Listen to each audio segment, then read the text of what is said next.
Can In three, two, one, you are live. Hello, hello, hello, Santa Barbara. It's your chantress of everything valuable and beautiful, Elizabeth Stewart. And today I have the great pleasure to speak with a fellow Chicagoan.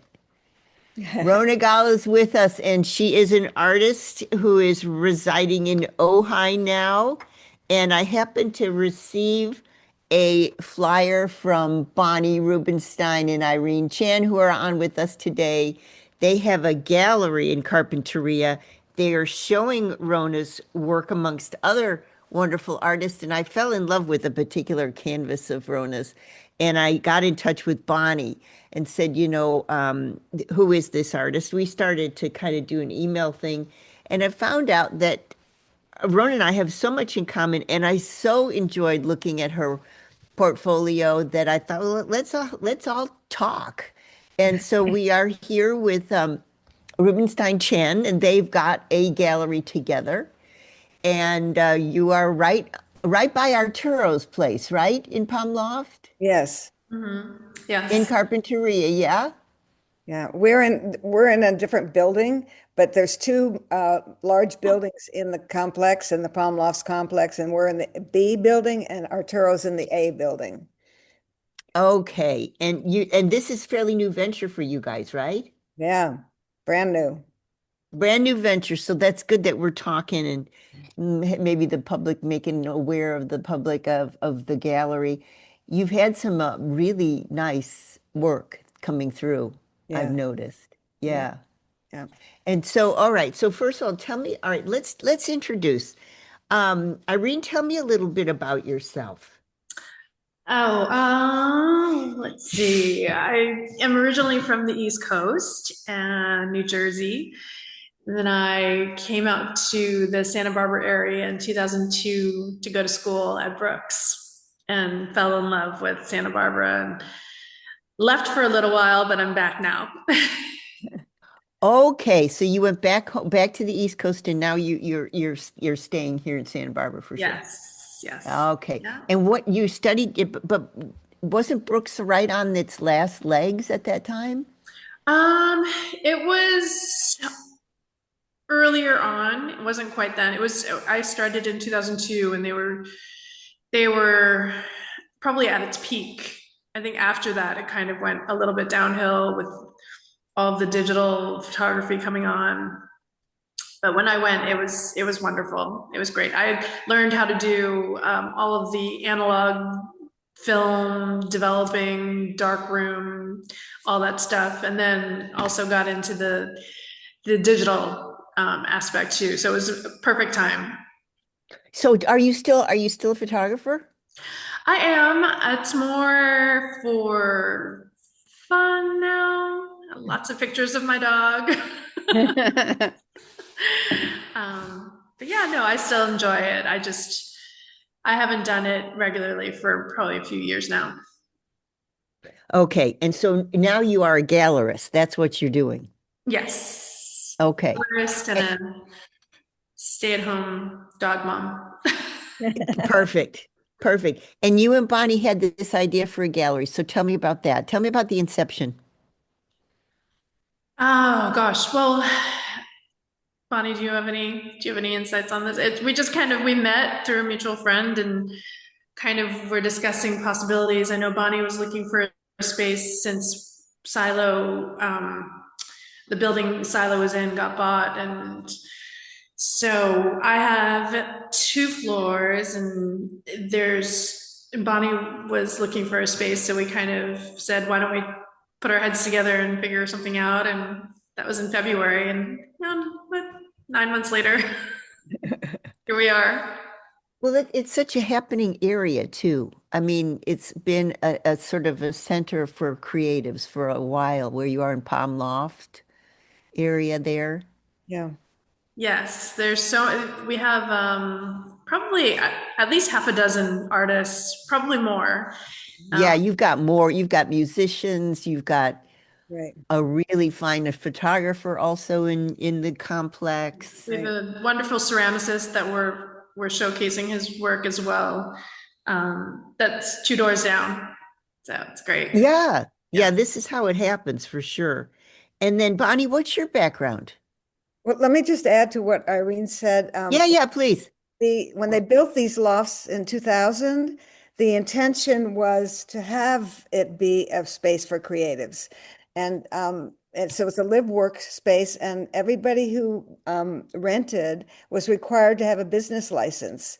And I think early on, maybe most people ran their businesses out of here. Now I think it's more like half and half. People will have a business license but just live here. But I think that there's an attempt to get back into the art exposure again and have, people coming in. They definitely are looking for people who are in the arts to rent the spaces. They don't come up that often, but when they do, I know the manager makes a conscientious effort to try to get art people in. It's not always that easy, but she does what she can. So Yeah, no, I get it. I mean, I've been up to Arturo's place. I'm a fan of his work, and I have been up in his space and seen a lot of his openings, and he's always got, incredible crowds that show up. I know. He does. He Yeah. has a great turnout. He really does. Um, yeah. So my background, got a lot of years to tell you a background on. So I'll just start with when I came to Santa Barbara in 2016 because I was offered this space in the silo to run a gallery. And I had retired a couple of years earlier, thinking that I would paint and exhibit and be the next great painter in the world. That didn't happen because I wasn't painting. So I thought, well, this isn't working. And I really gravitated toward other people's art and wanted to show it. And so that just sort of became the focus of what I wanted to do. And then my daughter moved out to the West Coast and was getting ready to start a family. And I thought, well, I better get out there too. I was in Washington, D.C. at that point. And so I was offered the silo to run as a gallery, and I accepted it. I met Michael Armour, who was the primary person who rented that space, and I sublet from him. We put together a contract, and 3 weeks later, my car was packed, and I was driving out here, and did that for like 6 years. We did have an interruption during pandemic, but I came back to it, I think in 2021 or 22, can't quite remember. And yeah, just did our thing at the silo. The silo was a great space. You've been down to it, haven't you? Of course. Yeah. Yeah, Yeah. it was a really fun space. It just had a lot of character to it, and it was people enjoyed coming to it too as well. It had its drawbacks: no water, no heat, no bathroom. So it was just basically a cement space, you know. But we managed, and it was fun being in the funk zone, which has changed considerably since I've been in Santa Barbara. So after we closed, I really wanted to start another gallery. Wasn't ready to give it up, and looked around a lot. But you know, in reality, rents are so high in this area, and it just seemed like unless you were really comfortable that you were going to sell art to pay the rent, it was unrealistic to take on such an overhead. So I kind of languished for a year, thinking I would turn my own place into a gallery. And then I met Irene, and she wanted to do something with her space. And it's like, okay, I'm ready. And we took a few months to kind of figure it out and how it would work for both of us. And the rest is kind of history. We had our first show in September, and it was a lovely show, wonderful show. Three Asian women who live in LA. They're immigrants, and their work was spectacular. We still have some of that work in the gallery if people are interested in seeing their work. And our second show was with Rona and Hung Viet Nguyen, who is a Vietnamese immigrant. Well, that's fantastic. How did you come to notice Rona? Bonnie, Yeah. how did you come to notice Rona? Oh, Rona. Oh, I had actually met Rona when she did an art fair in Ojai. And I saw her work then, chatted with her for a few minutes, and then I saw her work again in a gallery in LA. And so I said, well, I like the way this work looks. She sells her work. And so I got in touch with her, and we've been in touch ever since. That was a few months ago. And asked her if she'd be willing to show in our gallery. We preface whenever we talk to artists right now that we're new, we have no guarantees. We want to get this off the ground. It's in a town that is kind of an up and coming hot little town right now, but where we are located is a little bit difficult. So like I said, we can't make any guarantees, but everybody that we've asked if they're interested in showing with us, they have said yes. So we feel really Yeah. full. Yeah. Yeah, that's great. Oh, so background on Rona. First of all, she's got such an interesting life and tons of exhibitions behind her. Yeah. And what kind of surprised me is a couple of things about her bio, and I want to have Rhoda talk about this a little bit. But it's always interesting having the background like Rona and I seem to have of a certain type of mother. And Rona writes me that she had real trouble even thinking about being an artist or a creative in her household growing up. And it wasn't until later in high school and college that she actually decided to try art. And the reason being is, as she writes here, going from the ridiculous to the sublime. I'll put it this way because she started our conversation by telling me that she paints directly with her hands, and she grinds the pigment into wood. And so, this is a very messy, hands-on affair, and it's very tactile, and it has a lot of human touch, which very few things do today. But the next sentence is, I get large scale work excites me because it captures the energy of the sky. And she likes working large, but she does work as small as 12 by 12, etc. And she didn't start thinking about art in her life till the end of high school, where I'm thinking, why? I mean, she's had an incredible career, an exhibition history that's 2 pages long. And, why she discovered art so late in life is because of this. My mother was a meticulous neat freak, so creating at home wasn't possible. Maybe that's why my studio today is joyfully chaotic. And I was thinking about that, Rona. And can you tell what was your mom like? Well, she also had dissociative personality disorder that we didn't find out until she was about 75 years old. But What is that? What is that? it's like when you could have a sudden shift of mood, like we are talking very nicely, but if you had said something to her she didn't like, then she'd get really nasty. And then it's a little bit like bipolar, but more controlled. Wow, that must have been tough. Yeah, I didn't know it was until we got older. That's a good thing when you're young. You have no idea that everybody's house isn't like yours is.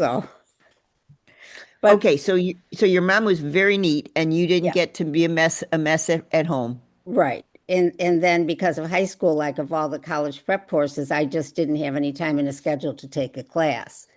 And so then I was very fortunate. The advisor that I went to Beloit, a very small private school, and the advisor happened to be the head of the art department. And so he said, "What do you want to major in?" And I said, "Well, I'm going to be an art teacher, but I really love art." And he said, "Well, do you want to major in it?" And I was so wild back then. He offered me a cigarette, and I took it. And and so I was like, "Oh, I'm independent." Yes. So I majored in art. I got it. I got it. I got it. So your mom in a funny way. So I also had a mom um that was a real force in my life, and she was a brilliant pianist, Wow. ultra creative. And, we grew up in a suburb called Deerfield outside of Chicago. And mom taught piano. She's a single mom. There were four of us. So she taught piano, but she also was the rehearsal pianist for the Lyric downtown in Chicago. Wow. And she was also director, choir director, many places, a lot of famous churches, etc. So she was a terrific creative genius, actually, with perfect pitch and incredible logic and math skills that usually go along with being a great musician.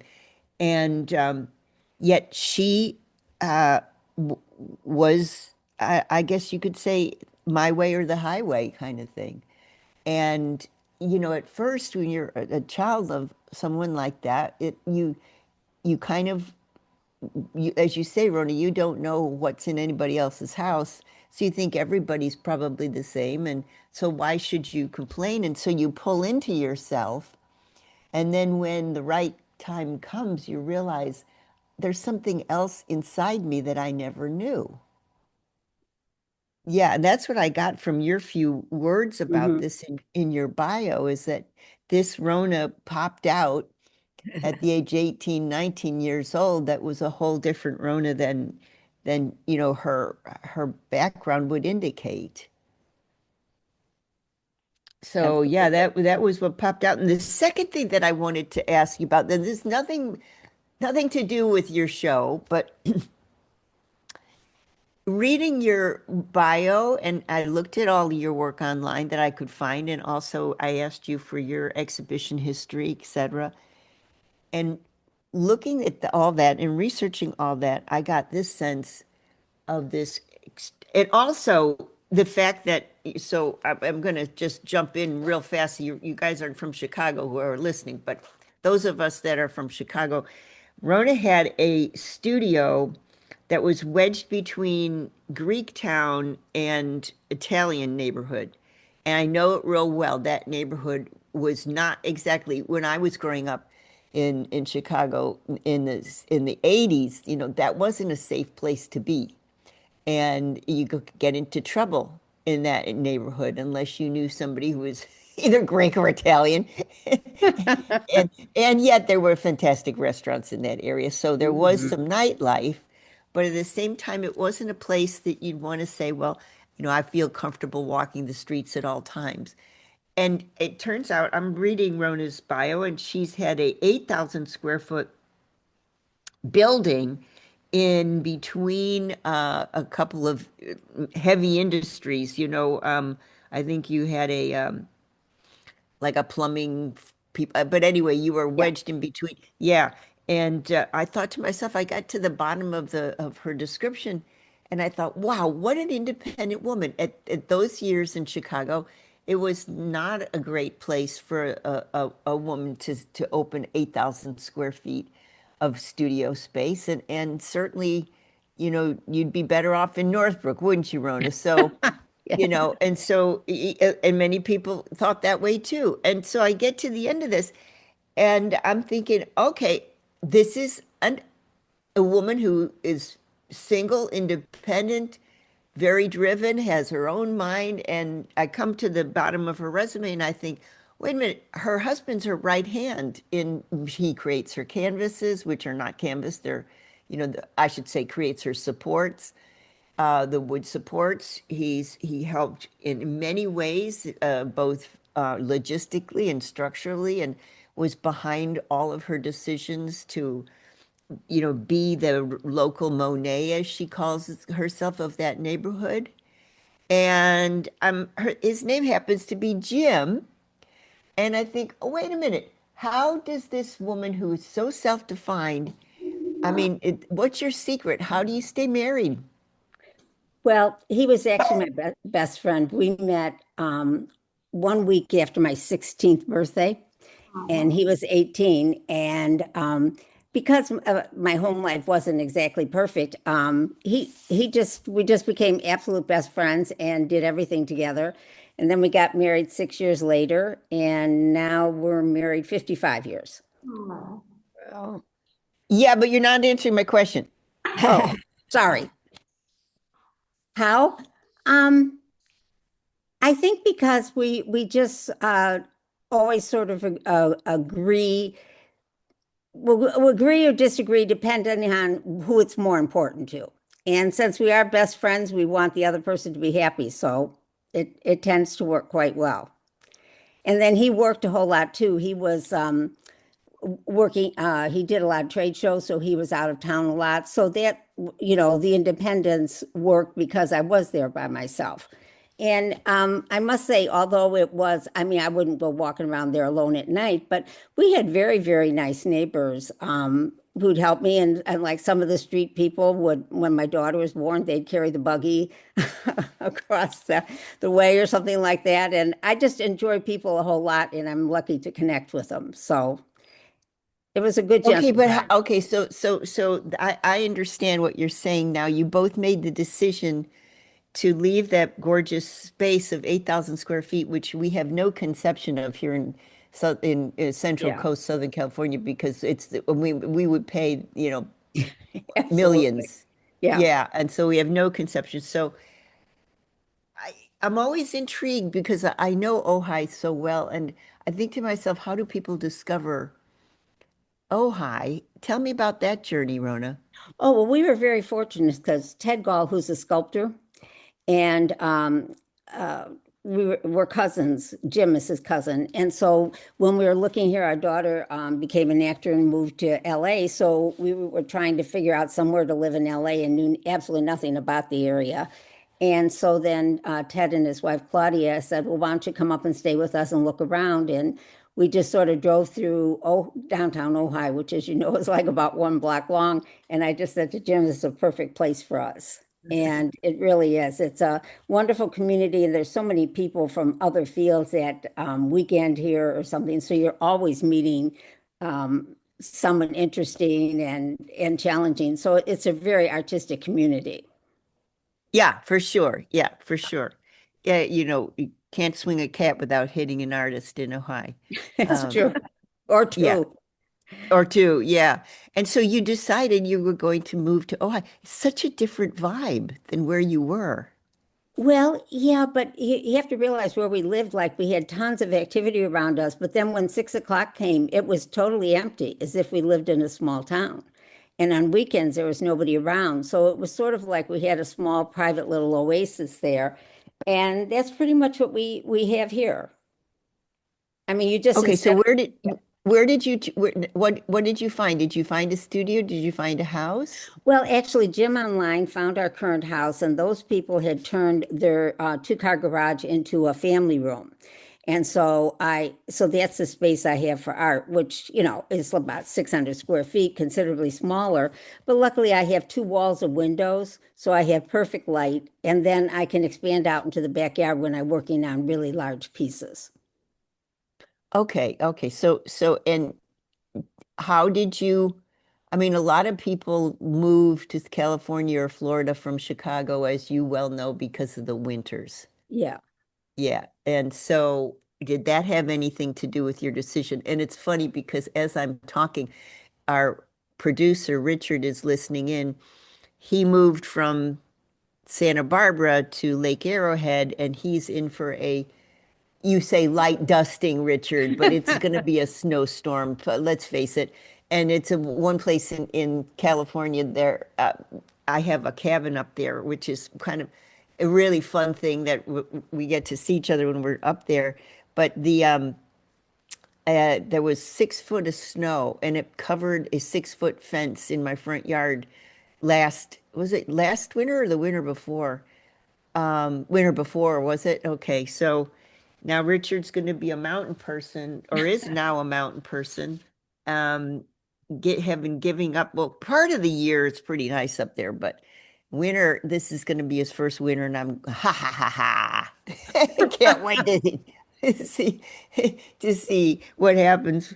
Yeah, with he and Amrita, his wife. And how cool is that? So I want to talk a little bit about Rona's work now, which is I'm going to switch to Bonnie because I want Bonnie to try to, because we're radio, Bonnie. So Yes, yes. yes. So walk us through your, visualization of Rona's work, if you would. Oh, this is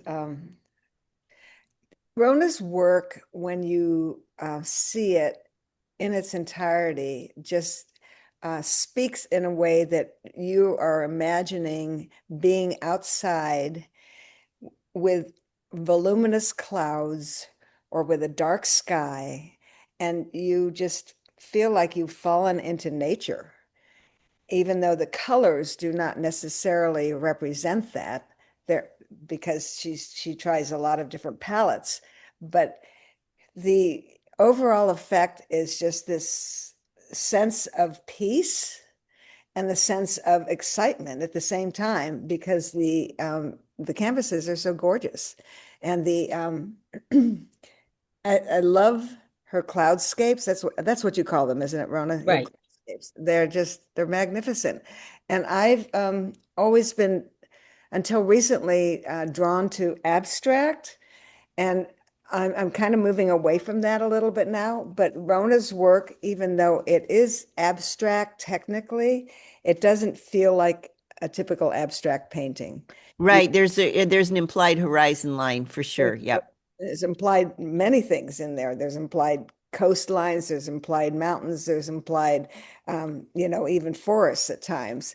But mostly there's implied clouds and in all sorts of colors. And then she mixes her colors so beautifully too. So like, there can be a lot of yellow and pink and different colors that you wouldn't necessarily think would go well together, but they just work when she makes it happen.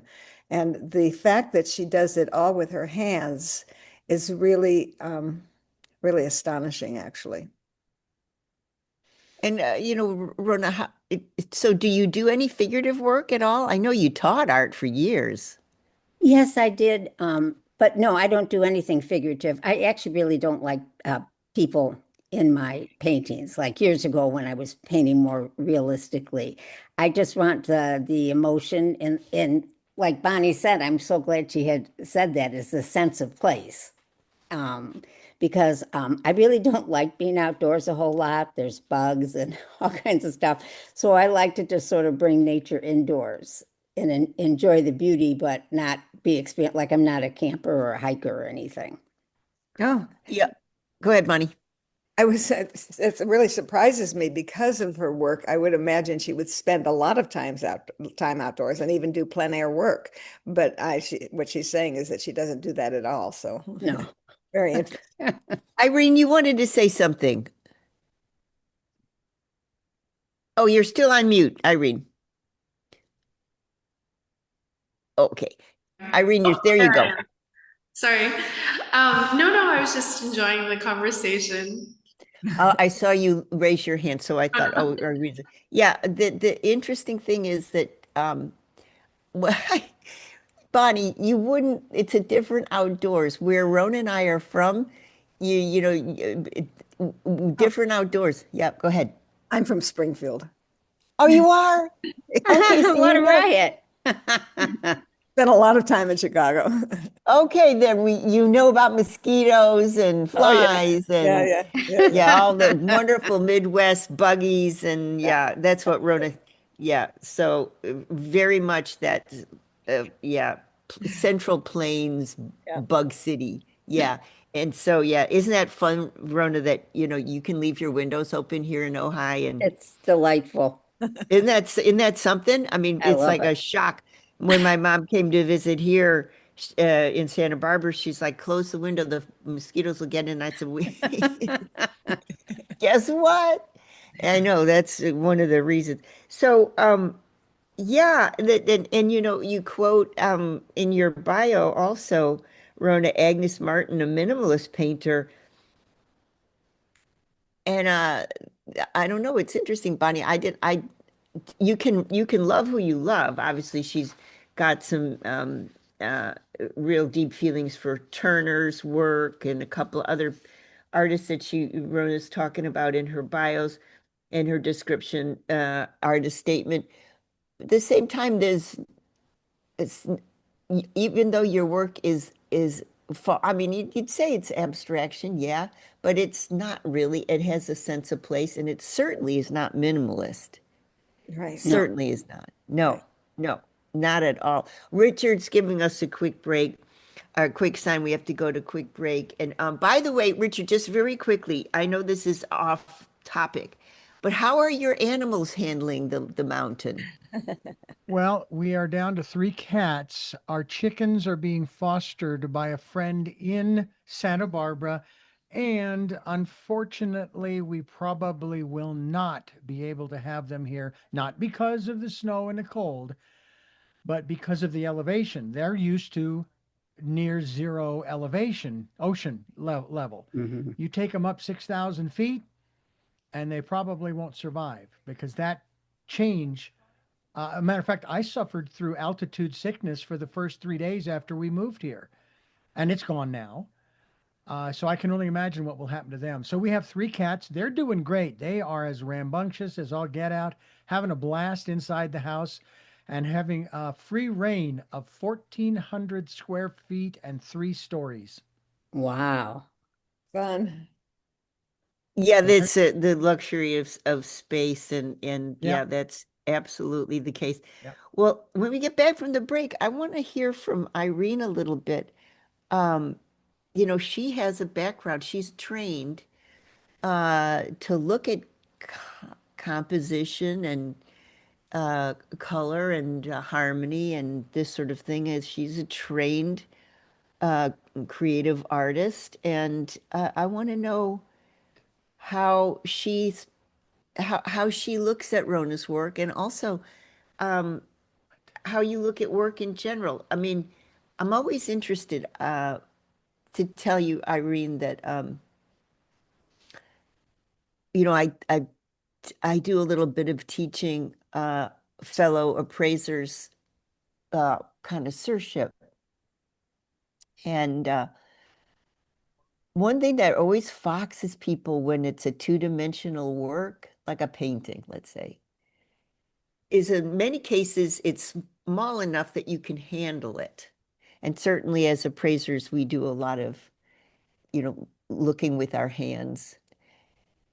How I look at things, Irene, especially a two-dimensional work, is usually I flip it upside down and I see if the composition will hold up upside down. Oh, Because a good composition should hang together no matter what. And so, that's my first clue that this is, a work that needs to be thought about is when I flip it upside down. And I'd love to hear your thoughts on how you approach as a gallerist. A lot of people have a gallery. People will come to the gallery with a portfolio. Would you like to show me, right? Show my work. And you're looking at it and you think this is just not, it's not anything I want to get involved with. And on the same level, I want to know how you make those decisions. So let's go to quick break. We get back to the break. I want to know how to look at art, but and Bonnie can pitch in too with a gallerist's eye. And Bonnie, you were at the silo, was it 13 years or a long time? Oh, no, like 6. So okay, so you were there for quite a while. So I want to know how you made those decisions. Okay. How and then if you're an artist and you're listening, listen closely because this is how a gallery thinks of your showing your work. What we're going to talk about next. Okay, Richard, let's go to quick break. All right. Let her grab her tea, and then we will continue. How Well, much? now we how have, long is the break? well, normally it's 2 minutes, but we're not live. We're just taking a pause for her to get her tea, and then we will continue onward. I'm gonna just get my earbuds. Go for it. Go for it.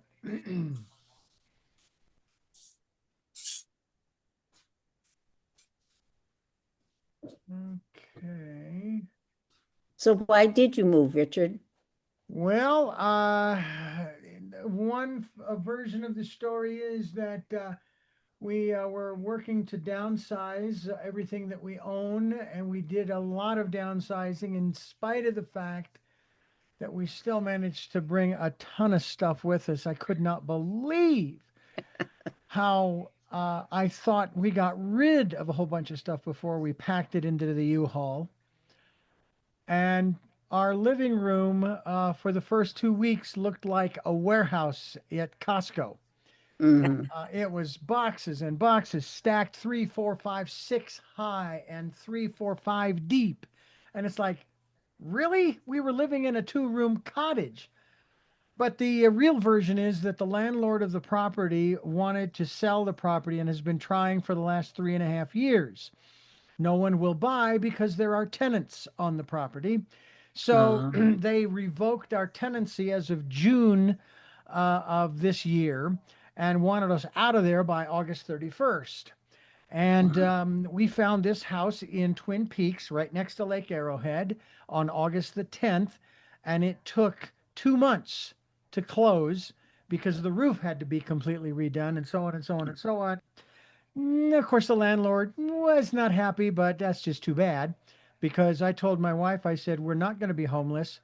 We're not moving until we have a place to go. And fortunately, because California's laws lean towards tenants rather Mhm. than landlords, what really bothers me is that it has to be that way because it's not our property. I wanted to leave. We wanted to leave, but they were just making it real difficult. So we ended up having to get an attorney just to protect ourselves, not to sue them or to do anything. Just say, yeah. hey, calm down. We're going. Give us a chance. Well, we gave you 90 days. Well, I am so sorry that the escrow department, escrow company, doesn't recognize the fact that you wanted us out by the 31st of August. Anyway, we're in a beautiful house, beautiful area. And Elizabeth will be calling you to help dig us out if we do get buried, okay? Oh, Yep. it can be fun too. Well, it can be, and we're looking forward to that. You Okay. know, Rona, it's funny. It's a different kind of snow than what we're used to and Oh, Bonnie's used to. Yeah, different kind of snow. Yeah. And also, it's not so much the locals. The locals know how, as we know in Chicago, how to drive in rain, how to drive in snow. We know that, you know. And it always amazes me. We go up there to, because I've got a cabin up in Lake Arrowhead. Go up to the cabin, and I see the people from San Bernardino doing like a weekend outing. And I see the people from LA, doing the weekend outing up there. And they're coming up 6,000 feet in flip-flops in the winter. Oh my God. Yeah, Oh, and we had a guy once, and of course, chains are required. And they don't have chains. They have no idea how to put chains on if they did have them. And they don't know how to drive because they've never driven in snow or rain. So you get all we people that have a house in that area, they're like rolling their eyes because we see these people like spun out on these tiny little mountain roads. They should not be driving in the snow. They have no concept how to do it. And this is we had a guy that John had to my partner John had to get out of our four-wheel drive, pull up the mats, the rubber mats, ah, and put them under this guy's car tires just mhm. to get him out the side of the mountain where he was hanging precariously. Oh, Had no idea. That's terrible. well, I'll tell you what, Elizabeth, we have a solution to any of those kinds of scenarios. It's very, very simple. You don't go out on the roads when it's snowing. You stay inside. Stay I know. home. Yeah, it's funny because those of us who come from cold climates, John's from Tahoe, we come from cold climates, we just cannot understand people sometimes. The flip-flops in the snow, that's another one. That's I mean, that's that's crazy. just, That's that's crazy. just, you'll see it. You I will know. see it now. You'll I see know. it now. I Okay. don't own flip-flops, so you'll never see me in them. No, but you'll see people come, day trippers from LA, and Yeah. they'll be up there. Yeah. Yeah. Oh, they hear it's snowing and their kids have never seen snow, so they'll jump in the car. Right, And it's exactly. like, By the oh way, we've boy. been to Big Bear twice now and love the drive. It's fantastic. And I it's got so skis close. in the basement. I got skis in the basement. You ready? Um, I'll give it a try once. I've Do never you been skiing. guys know about Jackie and Shadow, the two famous eagles in Big Bear? Oh No. yeah. Yeah, Yeah. they're preparing their nest now for the next round of eggs. Oh, very cool. All right, Yeah. well, let's go ahead and get Okay. started. All right, Yep. we'll start it. I have not stopped recording, so that'll be something for Lisa to take care of. Okay. In the meantime, in between time, here we go in three, two, one. By the way, you have one more break to take. Here we go. Three, two, one. You're live. Okay, now this part of the show, we've talked a little bit about Rona Gall's work, and I have my eye on a particular painting, and I was telling Bonnie, I want to see. So what I've done, Bonnie, and this is the way that people who collect art sometimes work, because a lot of my clients are collectors. I'm a collector. What happens is I have two storage lockers full of art that I can't hang because even though I do circular hanging, cyclical hanging, as the seasons change, I hang differently. Even though I do that, I can't possibly hang all the work I have. Why? Because I like to go, Irene, I like to go to estate sales, thrift stores, and find things that aren't signed necessarily that are good. Yeah. That they're either studies or I just know they're good because I've been looking at art now since, well, almost 30, 40 years. So, basically I have a sense of, oh, that's, and it sticks in your mind. And so you think, okay, and you kind of circle back to it. Let's say you see something at an estate sale or thrift store, something like that. So I pick those things up. I call those my orphans. And I have two storage lockers full. I pay $300 a month for these storage lockers, and I've got my orphans.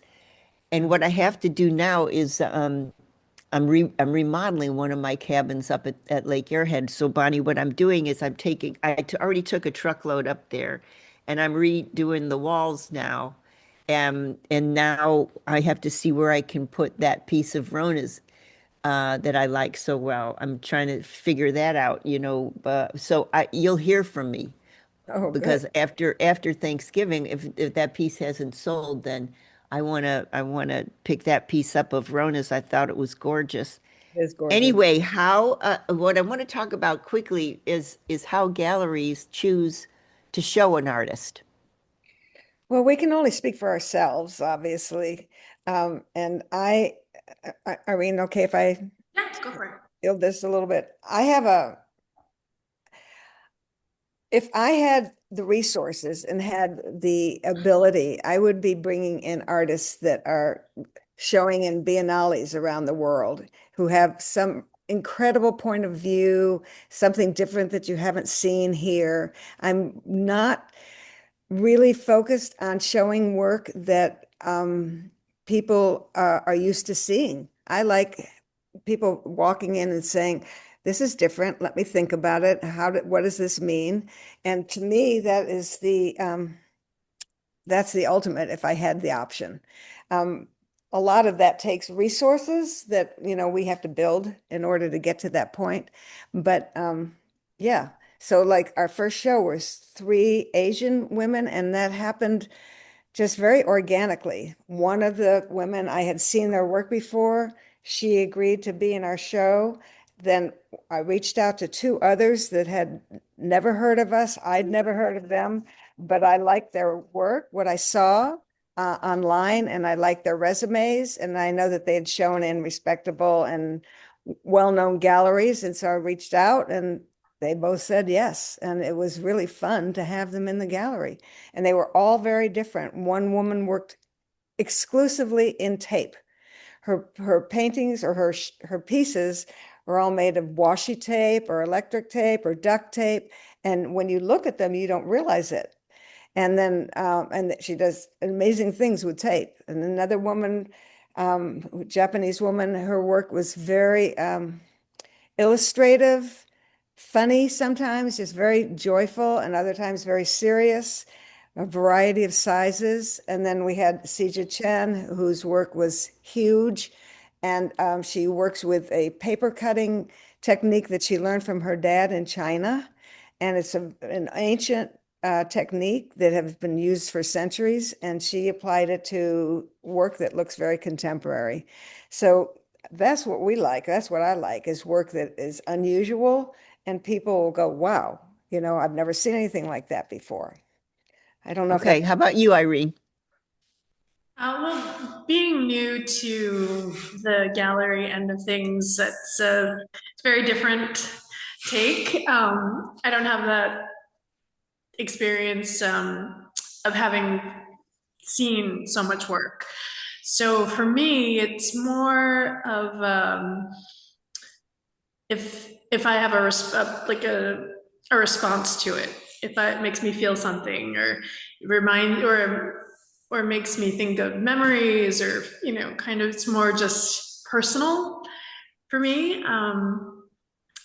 And I guess that's good and bad because I love every piece that's in here, and um, it's hard to pick a favorite, and or give a parameter for myself at least of what I'm looking for a prospective artist, because we have had such a great response, and there's been a lot of artists that are have reached out to us, and which is so great, but not everything is, there's art for different people, and it's hard to convey that without, you don't want to, I don't know, it's for me, I don't want to discourage them, it's Yeah, right. Yeah, this isn't for us, and then they're discouraged. Yeah, and I want to just say that two things about that. I want to give an example of why Irene's personal thermometer inside her own head and body, why that's important is, and you mentioned that you're new to the gallery scene and this, but I got to tell you, Irene. So when I was looking at beautiful furniture, and I was also appraising silver and porcelain and art and this sort of thing for many, many years. And the Santa Barbara Historical Museum asked me to be a docent, and as they had they've just been given some Spanish colonial furniture, and I did the appraisal on that, and it's a particular area that I enjoy. So they said, well, would you be a docent? Because we're going to take some of the master classes that are studying museum science at UCSB and Westmont, et cetera. So they're looking for they want to be curators. So would you take them through our museum and show them what you see when you look at these pieces? And there was one particular, Irene, there was this one particular beautiful chest, like an old dowry chest where you open the top, you stick your clothing in there, and from the 17th century. And I stood in front of it, and all I could see were the images and the write-ups and the descriptions in my head of things that were similar that I had seen or been taught to see, and I completely did not see the piece in front of me. I saw the chatter of my professors. I saw the various books that I've seen similar pieces in. It was a very rare piece. I saw the pieces that came through when I was interning at Christie's, et cetera. Everything was there except the piece itself. right. And so sometimes that happens when for example, Roni, you're looking at some work and you say, oh, well, the minute you see it, you think, oh, well, that's kind of German um, abstract expressionism, and that this is, I'm looking at this and I'm thinking of, oh yeah, that's like Max Ernst and da da da, and you're thinking of all the things that and then you say, okay, but where's the piece? It's gone. I can't even see it. As too much stuff in my head. I like what Irene is saying. This is okay. Yeah, go ahead, Bonnie. I know you want to say something there. no, no, no. I like what Irene was saying too. I think we're a good complement for each other.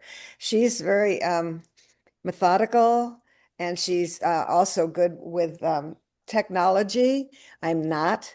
And I'm one of these people of, oh, I like that. Oh, I like that, but then I have to, stand back and think about it, how it would work, etc.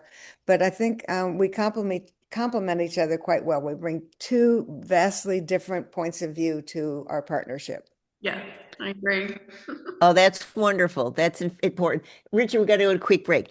We'll make it a fast one when we get back. And I want to I want Rona to weigh in on. She's been either juried in or professionally asked for shows, and many, many, many. I can show you a whole page of them. And I'm wondering how her experience is of working with the gallery. And that's how we're going to close the show off real fast. Okay, let's go to quick break, Richard. Here we go. Final segment. Three, Okay. 2, 1. You're live. Welcome back. It's Elizabeth Stewart. I have the pleasure of speaking to two gallerists, Irene Chan and Bonnie Rubenstein. Rubenstein Chan Gallery is a new gallery that's open in Carpinteria in the Palm Loft area. And I've been following them with delight. They've had some really compelling work come through their gallery. And now they've got an artist who's on the air with us today, Wrona Gall, who is from my hometown, Chicago, and is shown all over the place, but also many places around my hometown of Chicago. And now she's decided to spread her wings, and she's living in Ojai with her husband Jim, and which is wonderful. And we were talking a little bit about Bonnie and Irene's idea of when they have a portfolio put in front of them, how they choose their artist. How do people choose you, Ronan? What's your experience working with galleries? Well, it's been very good. I really like being represented by galleries. And so actually in Chicago, for 30 years, I was with one, Doug Lydon. Actually, he's younger than me, but he died until he died. And he died right before we moved here. And basically, for me, I always have to like the people. Like Bonnie and Irene are just really fun. We were, chatting away like we've been friends forever. And I think that's very important because you have to trust each other in the relationship. And then we have to understand each other for them to communicate my work. So, and if advice for artists would be, you just really have to get out there and be seen. Because like I think Bonnie saw me on the OSA tour, the Ojai Studio Artist Tour. And so like if you want people to know your work, you have to be out there talking to them, showing it to them, and then get up to another level where people are showing it for you. So yeah, get out there. And Yeah. so have you approached a gallery and been turned down?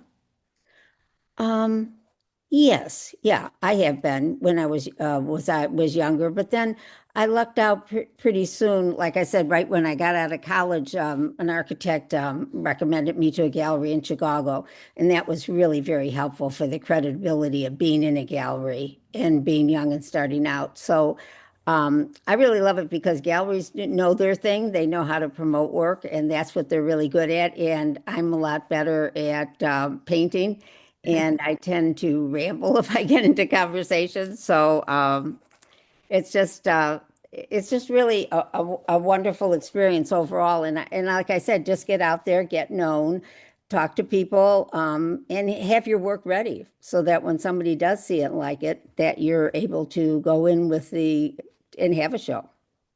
That's Having your wonderful. work ready is really important. What's that? Say again, Bonnie. Do we have a minute? Yeah.